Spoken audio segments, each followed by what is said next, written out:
Hello, everyone, and welcome to Talking to People Who Talk to Animals. And today, my guest is Mathew Couperthwaite. Did I get it correct? Nailed it. Nailed it. Awesome. How are you doing? Great to have you here. Thank you. I'm doing really well. I had an amazing morning. It's 11 a.m. here, but I started my morning off with an 8 a.m. ride on my new horse. So it was the perfect way to start a talk to the animals conversation. Perfect. Sounds lovely. So I wanted to ask you first up, do you remember what your first animal interaction was and what it was like?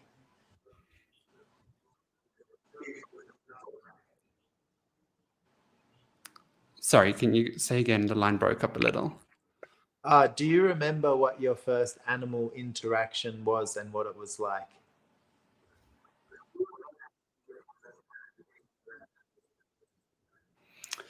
I'm not sure about my first animal interaction. I came home from the hospital. I've been surrounded by animals. My family's always had dogs and cats and birds. I wouldn't actually say that they're huge animal people, but they had to become more and more as I fell in love with animals even more. But I remember my first sort of when I knew animals.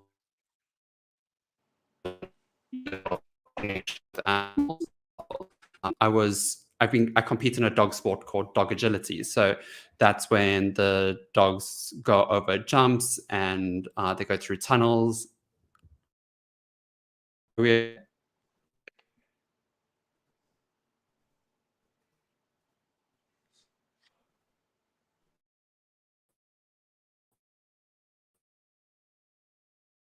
Internet connection. Yeah, sorry, the internet's not great. Can you hear me? I can.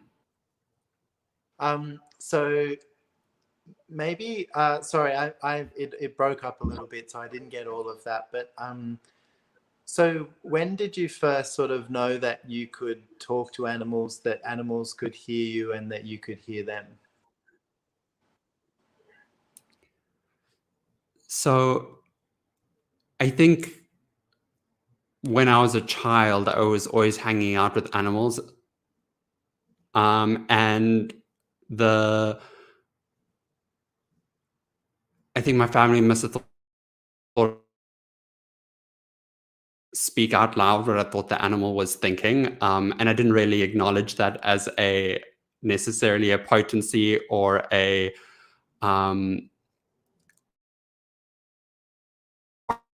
maybe only 13, 14, I was preparing to go to a big dog training show in Europe. It was a show called the Junior European Open, and it was like the first time of me competing with my dog on a big international stage. And my family friend / aunt at the time, Jenny Watkins, who's also access facilitator now, she said to me, "You know that you've got this extra ability to." So I'm not sure if you're speaking to me. I think our line is really bad. Sorry, I just had to get my son. He had a few devices on, so hopefully it will be better now. Yeah. Okay, cool. Gotcha. Yeah. Gotcha. Yeah. So sorry, you were saying that your auntie Jenny Watkins. So yeah. Yeah, so she's an access facilitator, and she pretty much for the first time gave me and acknowledged me and my ability to be able to connect with animals. And she told me to go and take this class, which wasn't an access class at the time. But that was the first time I really got a connection and really understood what was possible with animal communication.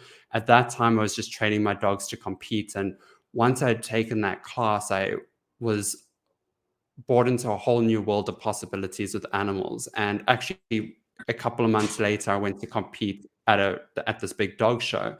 And the Junior European Open, in order to qualify for it, each country does a whole bunch of qualification trials. And then from there, they only take the cream of the crop to this competition.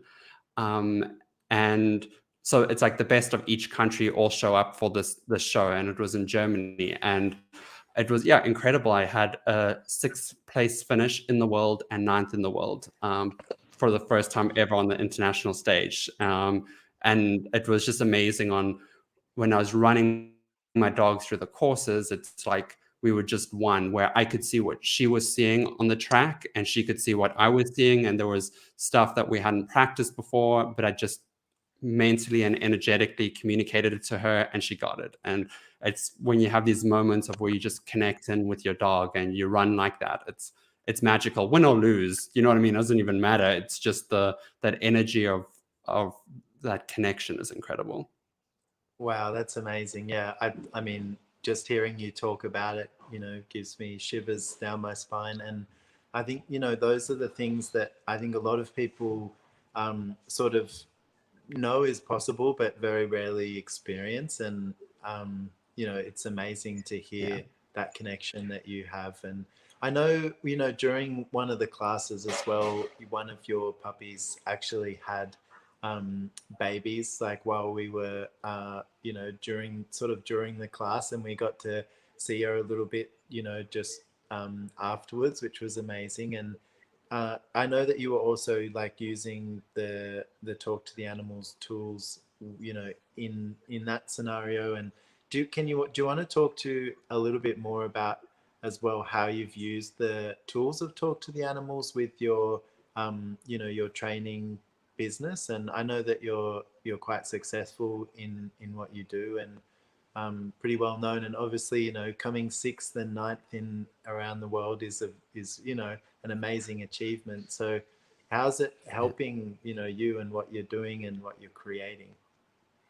It's such a great question. For me, it's talk to the animals is an access to a certain level of energy and facilitation that you don't, well, I guess you do have in the ordinary world, but it's you choosing to have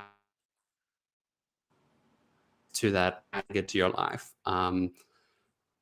And it's so dynamic and interesting. So for those of you who don't know that watching this, is I have an online dog training business where people can, if they're struggling with a specific behavior, they can buy one of my online courses and they follow along my sort of training method. And over this last year, myself and my team have really been integrating the sort of access work and talk to the animals work into the business and into the actual classes. One of the questions, Susie Godsey and Viv are kind of head up the talk to the animals for access, and sometimes they both say such profound things. I almost see them as one person now. Like, so I don't even know who said what. But like, why don't you ask the dogs to show you how they want to be trained? And it was just such a question that unlocked so much in my world and the way that I'm working with the dogs now. Within the dog training sphere, there's a whole bunch of different methods that you can use, and it's the same within horse riding and horse training.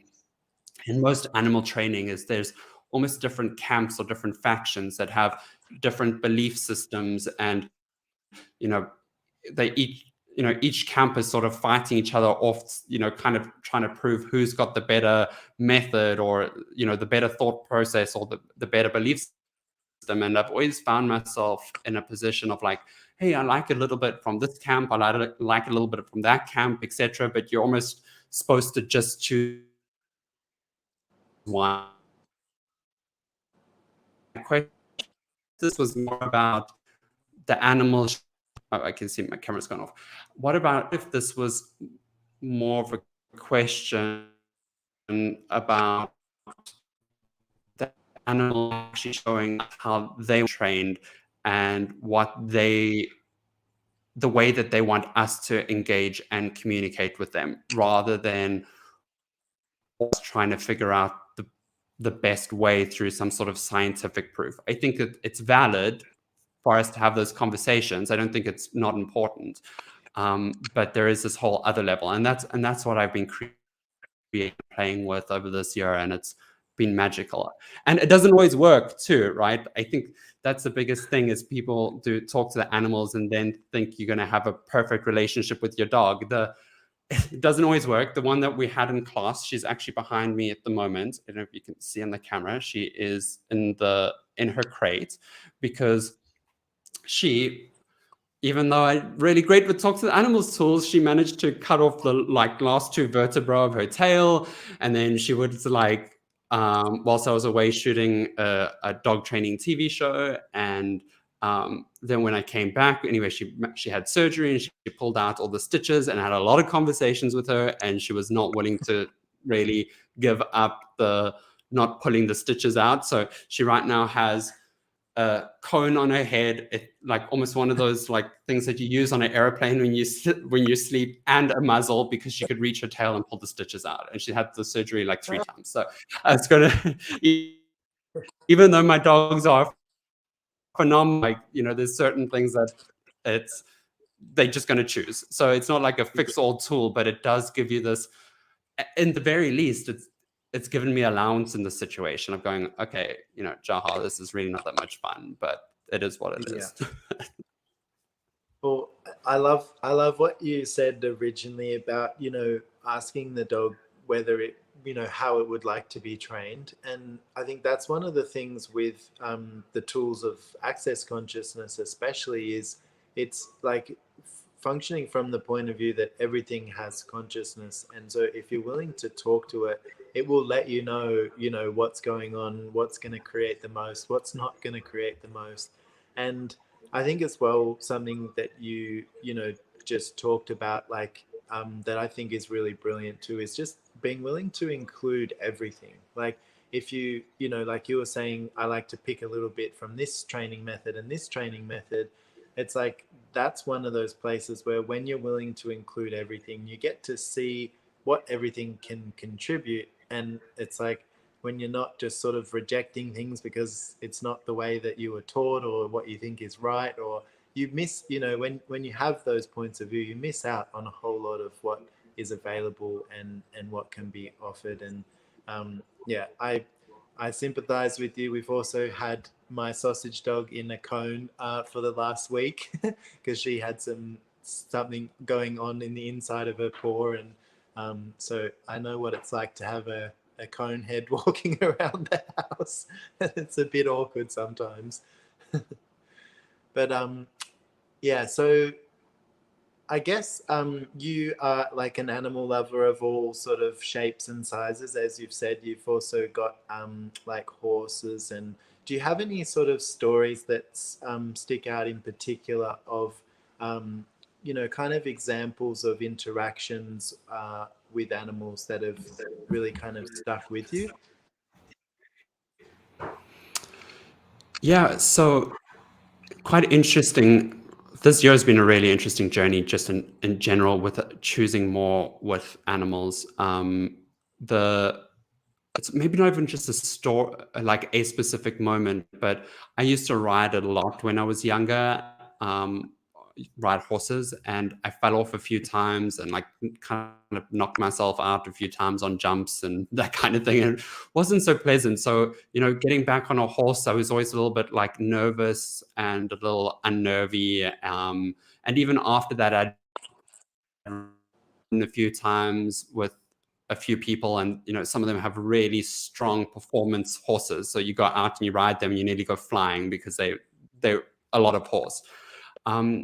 And I've started riding again because I really felt like a call to start just really having a nice relationship with a horse. And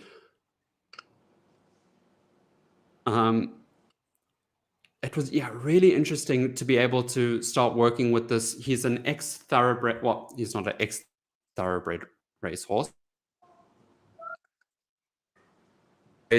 and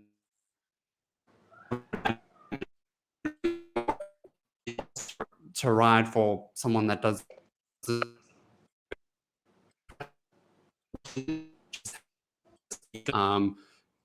a lot of other people that are sort of novice riders aren't able to ride him because he just wants to take off. And he still wants to take off with me, but he's so responsive of when I'm like, no, we're not doing that. And he's like, okay, fine. You know, it's just, I have this relationship with him that is, I just have such a level of trust that he will be responsive and that he'll care for my body, you know, that he's not going to throw me off. It was just so incredible from going from a space of, oh, I'm not that confident around them, to being able to go on this guy. We went for an outride a few days ago through the sugarcane where we ride. It's like a beautiful farm, but next to it is this big sugarcane plantation.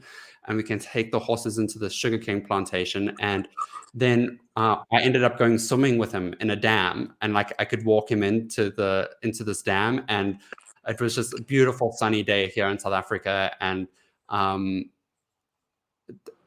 it's not so much like of a overcoming story, but just when you get the energy of just being present with an animal like that is, wow, just, you know, absolutely incredible. And having the confidence and the calmness, and really receiving from them, receiving from nature, receiving from the enjoyment that everyone else was having. And I think that's what I'd also like to see more in the world. It's just people enjoying their animals. I used to be very competitive in agility, and that's actually kind of gone away for a fair amount, and it's more been traded off that I actually just enjoy my pets more than it being a competition. And then even now when it comes to training, a brilliant example with my dog, I was trying to teach a behavior the other day, and she just really wasn't getting it. And I asked, okay, can you just show me how you want me to train this? And she didn't quite show me, but I just got this idea, oh, I need to move in like 1.5 meters closer to her. And I just did that, and all of a sudden she got the behavior. It was as simple as that she just needed me in a little bit closer. And, you know, it's quite interesting when you ask a question like that. Okay, just show me how to make this easier, or how you want to learn this, and then just kind of follow the curiosity and awareness. And then, yeah, it's magic. Yeah. I also feel like this is something people got to do. You got to play with the tools, right? And you play with them, and then it's like you do these little steps, and then all of a sudden you have this experience. And that's how it works. It's like, don't wait for this big magical experience to prove that it works. It's like you take all these tiny little steps, and then you go, oh, this is what it is. Because there's no words to describe it, really. Yeah, well, you know, animals function on, you know, the language of energy. And, you know, like you were saying, you know, you asked and she showed you an energy, and you received it. And I think, yeah, for a lot of people, you know, they're expecting talking to the animals to be like, you know, talking to Scooby-Doo or something like that. But it is a completely different reality. And there are lots of, I think you have to be really aware of like the subtle energy as well, like, as animals will communicate very subtly often, and sometimes if you're not hearing it, they'll communicate a bit louder. But you know, I also love that you were talking about, you know, that your horse like trusts you, and you trust her, and, you know, you have each other's backs and everything. And that was, you know, there's also something called Conscious Horse, Conscious Rider, which is kind of like talk to the animals, but with horses. And there's an exercise that they do in that class, which is called the trust exercise. And you often get, you know, people who have never really even been around horses before. And in a certain situation, you can get them to actually lie down on this horse's back, and, you know, the horse will actually hold them and support them. And it's amazing to see what it creates for people, because, you know, it's like that fear of, you know, an animal that's bigger than a person just kind of like melts away. And, you know, it's this vulnerability that also gets created that is pretty amazing to see, which I'm sure you also see a lot of that in the work that you do with people and their animals. So thank you so much for joining today. I guess that's yeah. Did you want to say something else? Yeah, no, I was just going to say that was the big one, is like the tools are for the people, and then it has a ripple effect for the animals. But the big part of it is allowing the tools to facilitate you, and then whilst you're getting facilitated, that your animal that you're working with is getting facilitated, and it's a really cool circle that just goes around, and everyone's getting facilitated and changing stuff and really experiencing a different world. Yeah. Truly, yeah. So thank you so much for being here. It's been a pleasure to talk. And sorry about the connection issues. I hope it's been okay for everyone watching. Maddie, do you want to let people know where they can find your dog training? And I mean, I don't know if you're announcing the TV show yet or not, but do you want to just let people know where to find you and what you've got going on? Yeah, totally. So at the moment, a lot of my time's been taken up shooting the new TV show, so we haven't released any new products yet. But we've got lots of cool stuff happening on the back end that should be coming out the end of sort of November, early December. But if you want to, you're welcome to chat to me here on Facebook, or another place I really like to hang out is on Instagram, and my handle is Matty, M-A-T-T-Y, the dog trainer. And we can, if you've got any questions or you're struggling with something with your dog, feel free to send me a message, and I'll send you a couple of voice notes with some ideas or some tools that you can use. Amazing. Thank you. Check him out. He's awesome. And it's also, are you becoming a Talk to the Animals facilitator as well? I am. I just need to, I need to get through one last part of the training, the listening to all the recordings, and then the telecalls, and then I will be a Talk to the Animals facilitator. So very exciting. Amazing. Yeah, I'm also listening. There's a lot to listen to. I was going to say, it's a lot. Yeah, cool. So yeah, thanks so much for being here. And guys, if you're watching, you can find out more at talktotheanimals.com. And yeah, thanks so much for being here, Maddie. And see you guys next week for another episode of Talking to People Who Talk to Animals. Bye, everyone. Awesome. Thank you for having me. Bye.